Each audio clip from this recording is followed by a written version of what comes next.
Down at the bottom of the world we call Azeroth sits a place.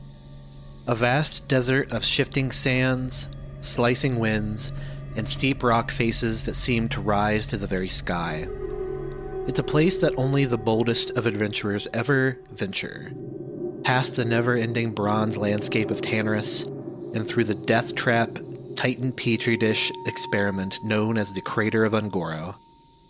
It's also a place that is the most alien, least Azeroth-like location on this terra firma, as massive insectoid limbs claw at the sky and huge nests of buzzing sounds reverberate across the sands like a warning to anyone nearby.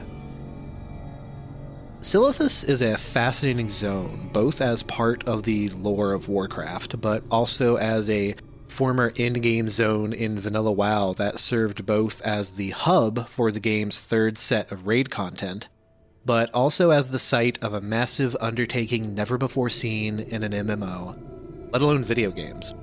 A quest chain taking place in real time, requiring the effort and work of all players to unlock further reaches of its campaign, and to eventually give players access to the ruins and Temple of Ahn'Qiraj, the 20 and 40-man raids that sat behind the massive Scarab wall and ruins of what remains of a Titan facility, a prison, and a former hub of the Black Empire. If you've been following along episode by episode with us since summer, you recognize a lot of the words and nouns I just mentioned. A lot of people assume that the architecture of the Qiraji is original work, but it's actually the opposite, as the Egyptian-infused motif of this sentient bug race is actually a look into what the original Black Empire looked like. The vast cities of the old god N'Zoth who once ruled the southern regions of pre-Sundering, pre-evolutionary Kalimdor.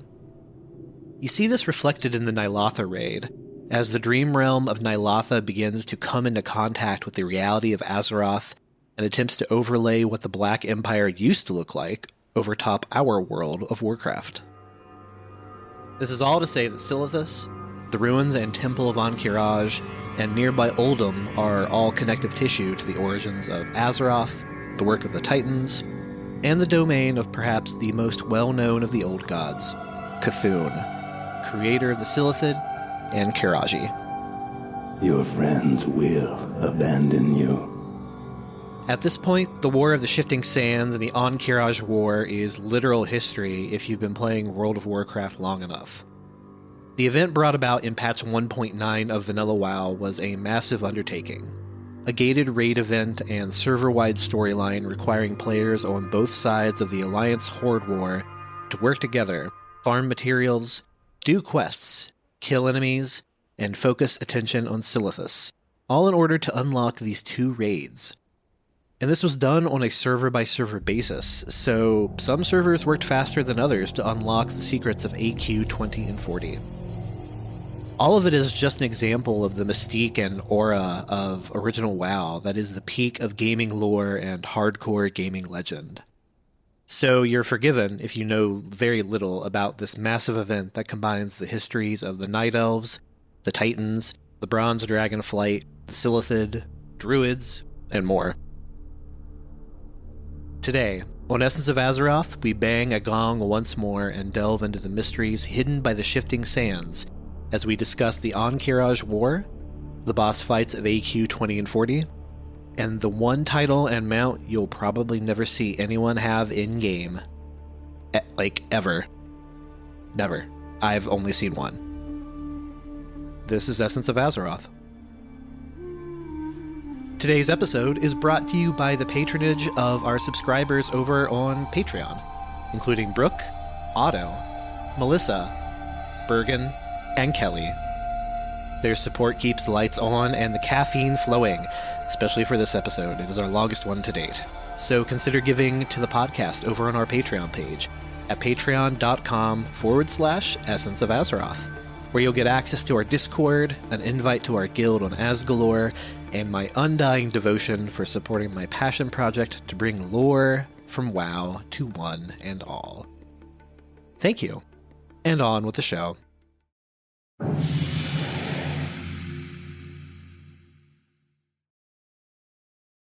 You are already dead. I read from the prophecy of Cthulhu, as written by the Kiraji prophet Sekram, a prophecy that portends a cataclysm. In the time before time, when the world was still in its infancy, a battle between a titan and a being of unimaginable evil and power raged on this very soil. The prophecy is unclear about whether or not the titan was vanquished in this battle, but it illustrates that a titan fell. An old god had also fallen, or so it was thought. For millennia, this being lay dormant beneath the world, biding its time. From its prison, it waited for the exact moment at which to strike back at those that it would seem harmed. The land of eternal starlight, Kalimdor, was a nurturing mother to all its creatures. The magic of the Well of Eternity permeated the land and empowered the multitude of flora and fauna that would make the world their home.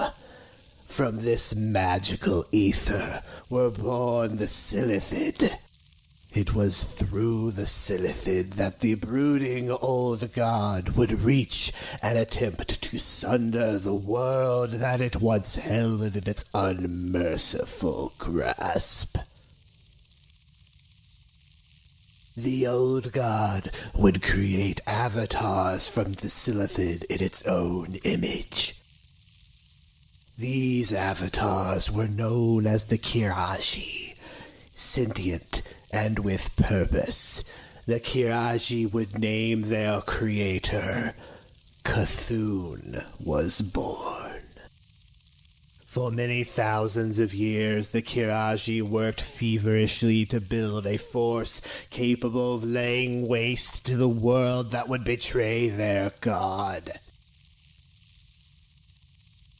The great fortress city of Ahn'Qiraj was created to house their growing armies and prepare for the coming of Cthulhu. So says the great prophet Sekram.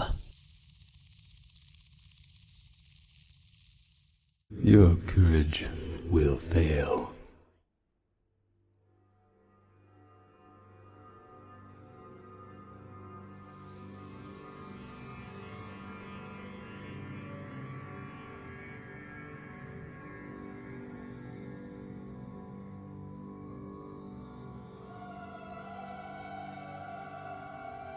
One of the early things that confused me when I started first playing World of Warcraft was the quest givers around all of the major capital cities asking for donations of goods.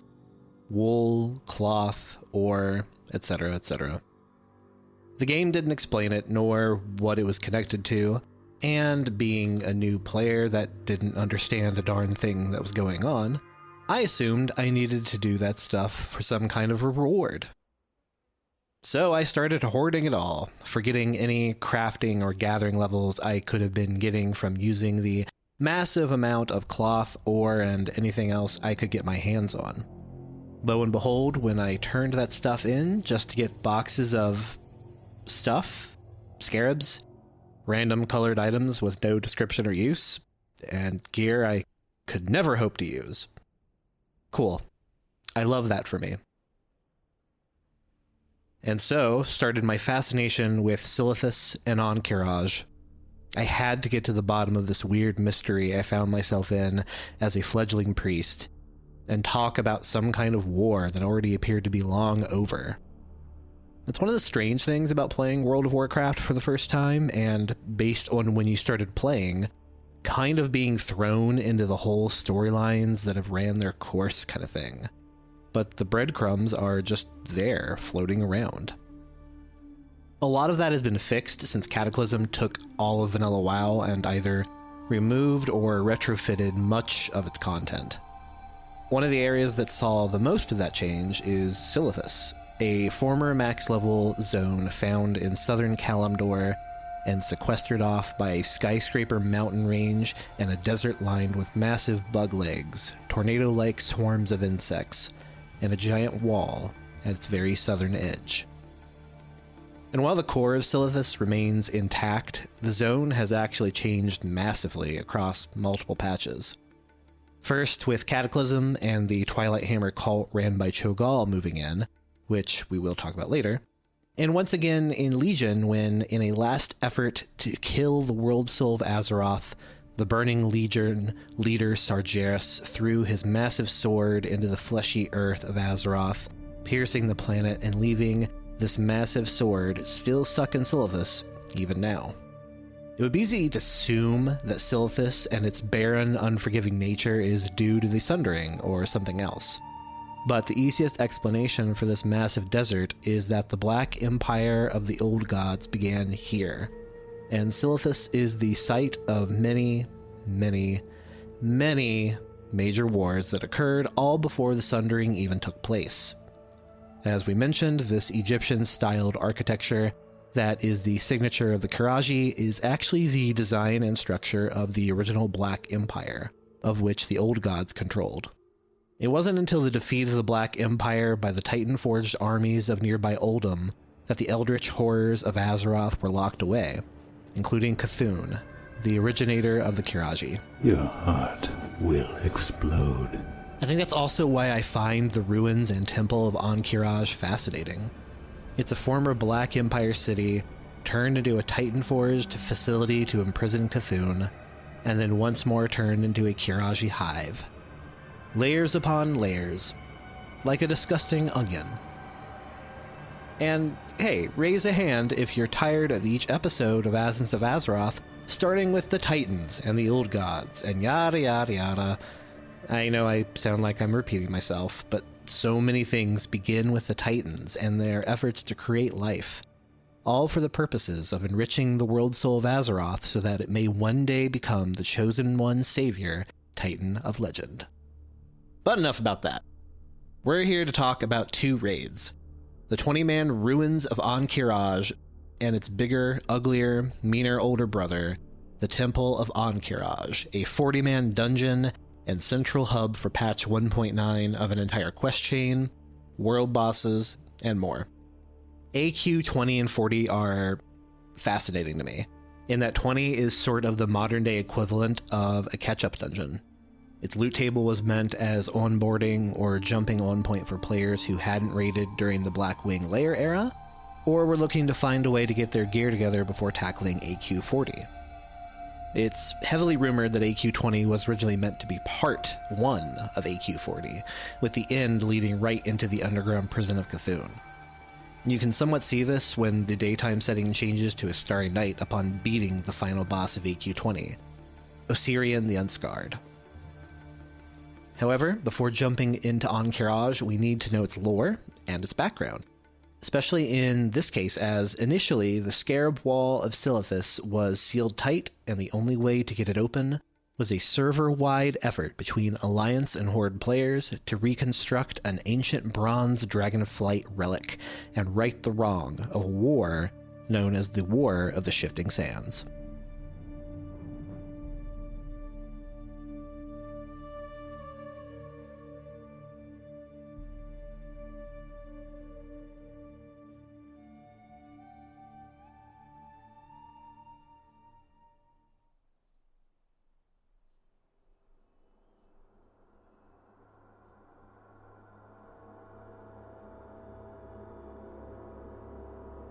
While this isn't an episode about the Bronze Dragonflight, much of what occurs in Silithus and with AQ directly involves these controllers of the timeline. As we mentioned last episode, each Dragonflight that ascended after the defeat of Galakrond was given the essence and power of a Titan leader in order to serve Azeroth as a consort and aspect, with Nazdormu of the Bronze Flight obtaining the spark of time travel from Aman'Thul, the High Father of the Titan Pantheon. The job of the aloof, and somewhat secluded Bronze Flight is simple. Protect the timeline at all costs. And for better or worse, this is what the Flight has always done. The best example of doing the hard work to protect what has already occurred is seen in the Caverns of Time dungeon, The Culling of Stratholme, from Wrath of the Lich King, as players are charged by Chromie of the Bronze Flight to protect a maddened Arthas in his quest to rid the former Eastern Kingdom's capital of Stratholme of the growing Scourge threat. This is sort of like the eternal question of time travel and going back to kill baby Hitler, and something like that. The Bronze Flight have a simple but difficult job, but it's also this job that leads to the splintering of the Bronze Flight and the creation of their greatest enemies, the Infinite Dragonflight, an offshoot of bronze dragons who thought that they should be correcting the mistakes of time and changing things for the better, not realizing that they were being corrupted by the old gods in the process. The Bronze Flight watch over the timeline from their home in nearby Tanarus, the Caverns of Time, avoiding getting involved with the paltry problems of mortals and choosing to remain impartial. This is why the brood of Nozdormu and their faction rep starts off as hostile, by the way. But before the Bronze Flight gets involved in Silithus, we join the Cenarian Circle of the Night Elves, who venture into Silithus with their leader, Fandral Staghelm, a druid who was present for the founding of the Cenarian Circle and involved in attempting to cleanse the Emerald Dream of its nightmare infestation. The Circle's goal was simple: to cultivate the harsh deserts of Silithus and revitalize it as a lush forest. However, it was discovered that the Qiraji forces of Cthulhu had slowly been leaking out of the former Titan prison of Ahn'Qiraj, with the Qiraji taking over the sands of Silithus and pushing back against this new Night Elf expedition that was in the area. Fandral Staghelm and his son, Valston, took to war, fighting back the Qiraji forces at every turn and attempting to push the Bug Menace back into their prison.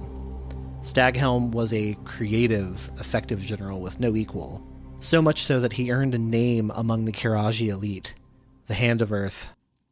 The Qiraji hierarchy felt like they were losing the war, with the twin emperors Velkor and Vecnalash refusing to accept that their only option was a war of attrition and tiring the immortal Night Elves out.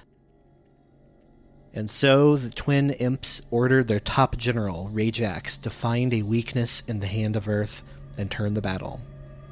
And they did. Staghelm's son. Luring Fandral's son out with a diversionary attack on Southwind Village, Rajax captured Valston and killed his entire army, all before marching the son of Staghelm out to the front lines and in broad view of the druid, brutally murdering his son in front of him. Staghelm broke, physically and mentally. The will to fight completely gone from the Night Elf, he retreated his forces back to Tanarus, where the Qiraji followed and just happened to lay siege on the Caverns of Time, bringing the Bronze Flight into this War of the Shifting Sands. This is where the battle changes yet again. The great bronze dragon Anachronos brought together the dragonflights once more, with the combined might of the aspects helping to push back the Qiraji threat back down into the temple, which brought the Night Elves back into the fight.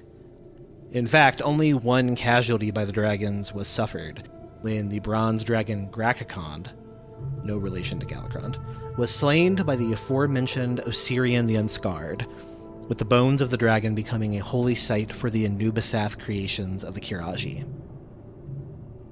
This was only one blip, though, in the war effort against the Qiraj, and for the most part, the Qiraj simply couldn't match up to the 5 dragonflights.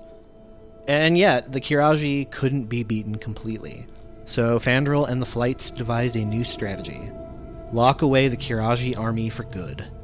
It's here that druid powers and the aspects of the dragons combined their might to create a massive, towering wall of stone and wood, called the Scarab Wall, meant to seal in Ahn'Qiraj. Nothing in, nothing out. This gave the Qiraji millennia to rebuild their forces deep underground in the dark. And, as an emergency, Anachronos crafted 2 artifacts, the Scarab Gong and the Scepter of the Shifting Sands, which when combined could reopen the gates of Ahn'Qiraj. The dragons gave the scepter to Fandral Staghelm, but in a fit of rage and anguish over the entire war and the loss of his son, he broke the scepter into pieces, lost for 1,000 years. Eventually, the Qiraj would find ways out of their prison, going deep underground and infecting the lands of Silithus, which is why there are massive hives and creepy bug legs everywhere in the zone. As for Fandral, the loss of his son is something that would continue to haunt him, leading the former High Druid down a path that ends with his corruption and the joining of Fire Lord Ragnaros. A story for another time. The Bronze Flights continued their seclusion, and the sands of Silithus would wait until World of Warcraft, and the Gates of Ahn'Qiraj war effort that would see players delve into the depths of AQ to end the threat of the old god Cthulhu once and for all. Maybe. You are weak.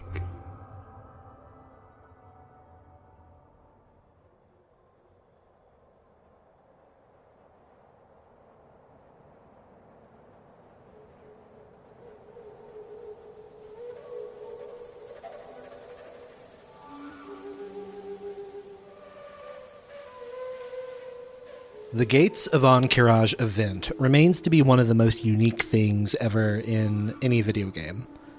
A real-time, collaborative work between entire servers to open up new content, while also being a fiercely contested guild race to be one of the first to open the 20 and 40-man raids of AQ. On paper, it was simple. Have your server contribute all the required cloth, ore, and supplies, numbers veering into the 90,000 unit range, in order to trigger a massive server-wide 10-hour fight in Silithus, bang the gong, with the newly formed Scepter of the Shifting Sands, and open AQ permanently for your server. This also led to the rarest of title and mount of this kind of thing, I guess a collectible in any video game ever almost, with the Scarab Lord title and Black Qiraji battle tank going to players who not only had completed the scepter, but banged the gong within that 10-hour period, never to be obtainable on that server again. The twist, however, is that becoming a scepter bearer essentially meant that one person needed a full-time raiding guild backing them up to complete the stupid long quest chain for tracking down the shards and rebuilding the scepter. This 32 quest-long chain required support, supplies, and the ability to track down Blackwing Lair and Molten Core at least twice, not counting the number of group quests requiring 5 people to complete. More than anything else, I think this quest is where WoW gained its notoriety as a game for hardcore crazies, especially when you think about the logistics involved. Because, remember, in the original event, you couldn't complete these quests at your leisure. The minute another guild on your server banged the gong to start the event, your group only had a 10-hour window to do the same, meaning that if you weren't ready with the quest line, then you weren't going to finish in time. Fun side note, before Kata, Blizzard were opening new player servers to help congestion that hadn't had their AQ gates open yet. And one of the selling points of transferring to these new Baron servers was that you could have a stab at getting the Scarab Lord title, with far less of a requirement of manpower to do so. But keep in mind, it would still take 10 to 20 people to clear the likes of Molten Core and Blackwing Lair, even in in-game Wrath gear, but the option was there. At long last, this leads us up to AQ 20 and 40, fully opened and awaiting players to venture inside. The lore here is simple. The gates of AQ were opened because adventurers needed to go in and end Cthulhu once and for all, before the old god's power gathered too much and he becomes unstoppable. We won't be covering every single boss fight in AQ 20 and 40 in detail for the simple fact that a lot of them were very basic encounters. In fact, 3 of the bosses from AQ 40 are completely optional. However, one thing that stands out about both raids is the absolute need for nature resist gear and nature protection potions. Both raids are filthy with poison damage, dots, AoE spells, and more that can shred players if they weren't properly protected. Likewise, balanced druids were absolutely needed, as Entangling Roots was basically the only crowd control spell that worked in AQ20 due to it being outdoors. I actually think that the outdoor settings of Ruins of Ahn'Qiraj is really cool, especially because it was a place where players could mount up, which at the time probably felt like a cheat code during a raid. Some other notable quirks about AQ20 is that it was originally on a 3-day dungeon lock, and it used a similar looting system to Zul'Gurub, in that your reputation level earned the player different rewards, in this case getting you a ring, cloak, and weapon that all had a set bonus if you used all 3. AQ20 was also home to the new spell rank books at the time, which were drops for class-specific spell books that were the only way to get the higher rank spell of certain spells. This is a system that everyone hated, and I'm not sad to see it go. It is also worth noting that AQ is home to some of the butt-ugliest armor in the game. A lot of it is themed to look like bug parts or carapaces, and so there's a lot of sickly green and weirdly shiny armor that to this day looks like an accident or like an early version of armor that was never finished. So, if you want some unique transmogs, I can't recommend AQ enough. And as hunters already know, if you are spec'd into Beast Mastery, you can definitely go and tame some of those very cool Qiraji bugs. Highly recommend it. Now, because of all that, there are a lot of unique and interesting weapon drops for transmogs in AQ, including 2 from the first 2 bosses, Kuranax and our old friend General Rajax. Kuranax is also a great example of unique Qiraji enemy monables, with the boss looking like a giant red centipede. He's also yet another early example of the mobility-focused type of a boss fight, as players had to run away from sand explosions that would appear on the ground, as not only would it inflict big damage, but also left a lengthy silence on the player. The Rajax fight is of note not because of the boss mechanics, but because it requires players to pull an entire big room of nasty trash mobs one after another before the boss could even be encountered. It's a gauntlet-style fight. There's no time to stop in between these pulls either, so the nature of the fight was a real test of players being able to manage their resources and mana so that you had something left in the tank before Rajax ever joined the encounter. However, once he does, the general has one hilariously annoying and big ability, Thunder Crash. The attack was a zone-wide AoE that caused massive knockback, deals damage equal to half of the raid's current health, and removes his aggro table. This was a theme for Rajax, as his other major ability was literally to declare via emote that a tank wasn't worth his time, drop aggro, and pick a random person as the new aggregate. Now let me tell you, as a tank, there's nothing more maddening than losing aggro automatically and for no reason. The next boss against Boru the Gorger is really cool because it's a mechanic fight in which a random member of the raid will get hard targeted by the boss, requiring them to kite the bug around his arena through the path of eggs that are spread out along the sides. And once Boru is near an egg, the raid needs to blow up said eggs in order to cause damage to Boru with the Eggsplosion. Yes, I said Eggsplosion. This is a boss fight style used down the line multiple times, including somewhat in Nax Ramus for Gluth, and somewhat in Karazhan for the Big Bad Wolf fight. The next fight is against the Anubisath Moam, and once again, it's a quirky mechanic fight where there's one goal. Do not let him reach 100 mana. If that happens, it's an instant wipe, meaning the raid will need to rely on often ignored abilities such as Priest's Mana Burn, Drain Mana from Warlocks, Viper Sting from Hunters to keep the Moam's mana bar down. Which I think is really cool because back in the day, there were always so many abilities and buttons for every class that you just never used. And Mana Burn was one of them because it was kind of useless, even in a PvP setting. Mana Burn was of no use because it would either get absorbed or it just wouldn't do anything. Lore-wise, this boss is cool because it is the first Anubisath that you face, which are a race created in the Stoneforged facilities by the Qiraji to bolster their ranks, and it's of a similar race to our final boss in AQ20, Osiren the Unscarred. Amos the Hunter is the next boss encounter, and one that will only be targetable by ranged DPS for the first third of the fight, as you fight this menacing giant wasp surrounded by a big altar and larvas everywhere. And while the ranged DPS are doing this, all of your melee will be dealing with that altar that will teleport a random player to it and paralyze them, which will spawn an ad in the form of a larva that will race to the altar. And if it touches the player is instantly killed, and the larva turns into an elite enemy. This is also another fight in which nature resist is sorely needed, as Amos has a damage dot that can stack up to 100 times, and is placed on the hero with the highest threat. So please bring multiple tanks. And finally, at the end of AQ20, we come face to face with Osirian the Unscarred, the fabled Anubisath that was able to succeed where General Rajax failed and brought down a bronze dragon.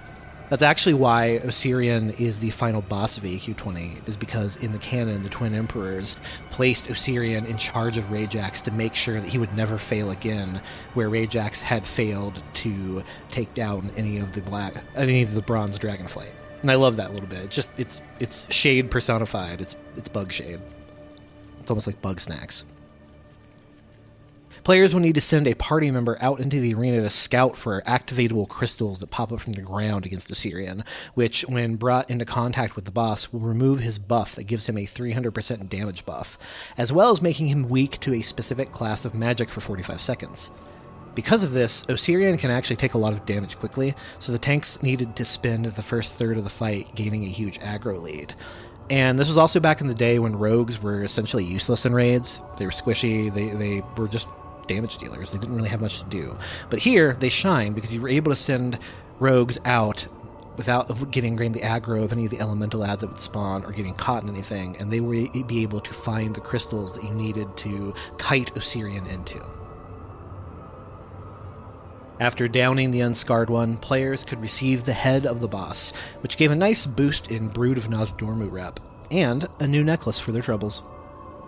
However, that was simply the appetizer. The main course of Ahn'Qiraj lies within the dark temple corridors, and an old god waiting to ruin the day of any raid brave enough to venture down into the dark.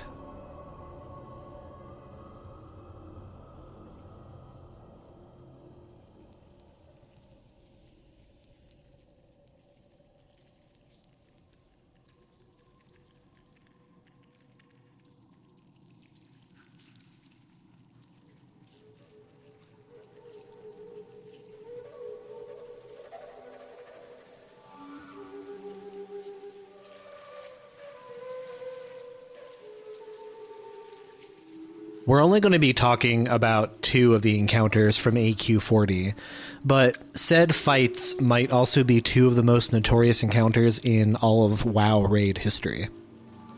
The Twin Emperors and Cthulhu are fights known for being hard, and maybe even unbeatable until Blizzard applied multiple hotfixes. So of course, Blizzard added the original version of Cthulhu back into the game in WoW Classic for the Season of Mastery mode. Lovely. But before we can talk about Cthulhu, we have to get past the Twin Emperors of the Qiraji Empire, Veclor and Vecnalash, leaders of the Qiraji army and one of the most mechanics-laden fights in all of WoW. These 2 brothers have 2 life bars with different HP, but shared damage taken in between them. This is important because one brother is immune to magic, while the other couldn't be hurt by melee damage. In addition to this, the twins needed to be physically separated from one another on opposite sides of the room, as if they got too close, they could heal one another for 30,000 health a second, and would do so immediately and often. And, one small thing to mention, both twins had to be killed at the same time, which is why the 2 of them having different HP sizes was so difficult to handle. Failure to down them at the exact same time led to a respawn and started the cycle all over again. And if all of that wasn't hard enough, the twins could drop aggro and teleport swap their locations at will. If this sounds like a lot, then yeah, you're right, it's a lot. Not only was Twin Imps a fight that required raid teams to separate, but also switch at a moment's notice, but it also demanded players know which boss they're attacking, while trusting their tanks to pull the bosses apart, and having everyone need an eye on the health bars. In addition to that, you needed multiple tanks, because if you lost one, even, it could be a wipe. What's funny about all of the things I'm talking about is that they ended up being singular boss mechanics in Naxxramas at one point or another, with Thaddeus, Four Horsemen, and more all having some of these mechanics. So the fact that the Twin Imps had all of these things combined into one fight just seems mean. And as a personal anecdote, when they finally performed the stat squish on old things in Cataclysm that allowed old content to finally be soloed, the first thing I did was go to AQ and realized that trying to solo Twin Imps was still impossible because you couldn't separate them, so they were just healing over and over. It wouldn't be for another 2 expansions before I had the damage to do it. And I think even then, they might have changed some of the mechanics, because at that point, going back and doing old raid content like this was kind of status quo. So they had a lot of requests for people to get things changed so they could actually solo it, which is great, because I don't think I would have beaten it otherwise. Now, the Twin Imps might be mean and notorious, but not as mean as Cthulhu, a boss in the early days that was mathematically impossible to defeat due to his stats and numbers and the amount of damage he put out. And that's assuming this deranged old god boss didn't bug out, or reset, or trap the raid in his stomach, unable to get out, save for a Hearthstone or dying. Cthulhu is the original Nightmare raid boss, with guilds banging their heads against him for weeks. And funny enough, Cthulhu was down mere hours after the hotfixes were finally implemented that allow people to take him down. But it's not like he suddenly became a cakewalk. In the first phase of the fight, the old god is able to zap the entire raid with an eye blast that can deal up to 5 million damage to anyone standing too close to a raid member, because each time the blast chains to another player like Chain Lightning, it gains a 1.5 times damage boost. Players needed to be at least 10 yards apart from any other player, with the tank chugging nature protection potions to mitigate the damage as much as possible. While this is going on, tentacles and eye stalks are spawning, and they're casting Mind Flay, players are being knocked back and into each other, and ruptures are happening underneath the players, sending them into the air. And that's just phase 1. After you get his bar down completely, phase 2 starts, and Cthulhu becomes undamageable, requiring the raid to weaken him by players being sucked into the old god's acid-filled stomach. Every 10 seconds, a random player gets in his belly. Eaten players will need to avoid the stomach acid damage debuff and attack the big flesh tentacles that are inside in order to weaken Cthulhu for a short period of time, allowing him to be damaged. Rinse, repeat, down boss. Get your tier 2.5 equivalent gear. Now, it's here that I want to close with talking about Cthulhu's lore, now non-canonical lore, and the eternal question of whether or not old gods ever actually die. I've mentioned it in passing, but one of the trickier pieces of non-game, in-game lore belongs to the DC Comics published World of Warcraft comic, which ran from 2008 to 2012. With cover art by Jim Lee and written originally by Walter Simonson, the comic was a big darn deal, especially since it was originally pitched as being in canon with WoW and bringing about the untold origin of King Varian Wrynn, the lost king of Stormwind. And funny enough, the King Wrynn we see in WoW is exactly the guy from the comic. It's the story of Logash, a human slave forced to fight in the Orc gladiator arenas and fighting his way to freedom, alongside the Blood Elf rogue Valyra Sanguinar and the druid Brol Bearmantle.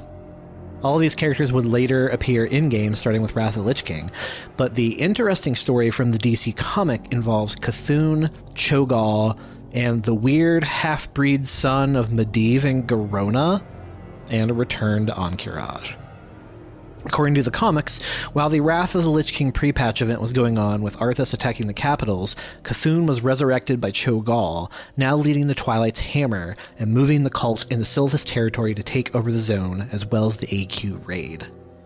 I won't get too into the weeds, but the story sees the Guardian of Tirisfal rise once more in the form of Medan, the half-orc, half-human son of Medivh and Garona Half-Orcan, who stops Cho'Gall and buries Cthulhu seemingly once and for all with the power of the Guardian of Tirisfal. But here's the weird thing. The story isn't canon, except when it is. You see, this is where Cho'Gall experiences the transformation that we later see in Cataclysm, suddenly huge and spiked out and fully on that old god Kool-Aid. However, WoW writers will attest that while Medan is in the canon, he does exist, he is not and was never the Guardian of Tirisfal. Also to this point, there's evidence showing that Cthulhu both was never resurrected, but might also never be able to die.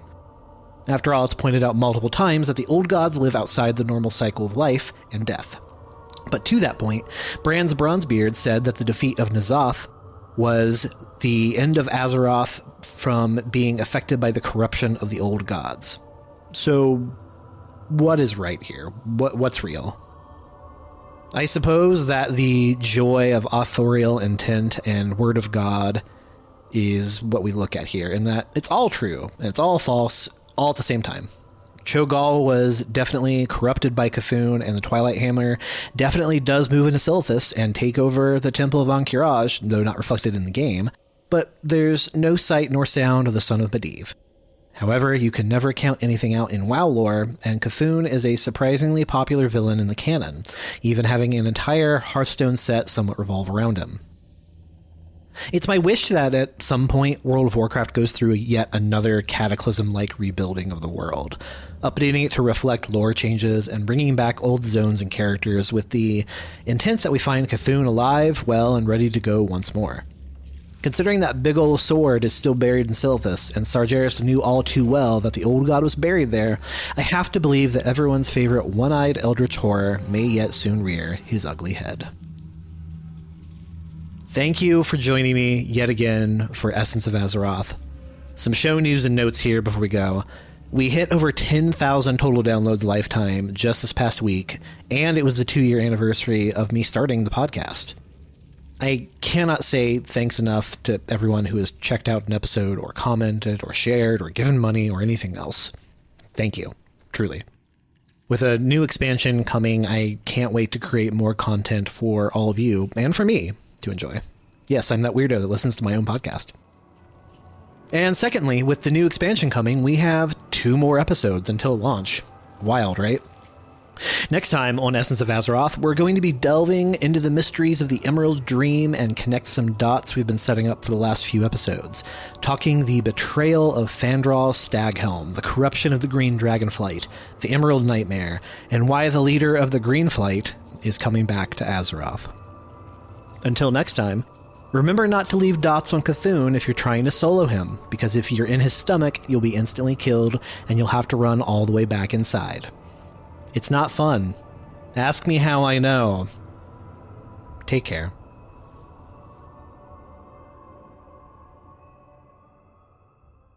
You betray your friends.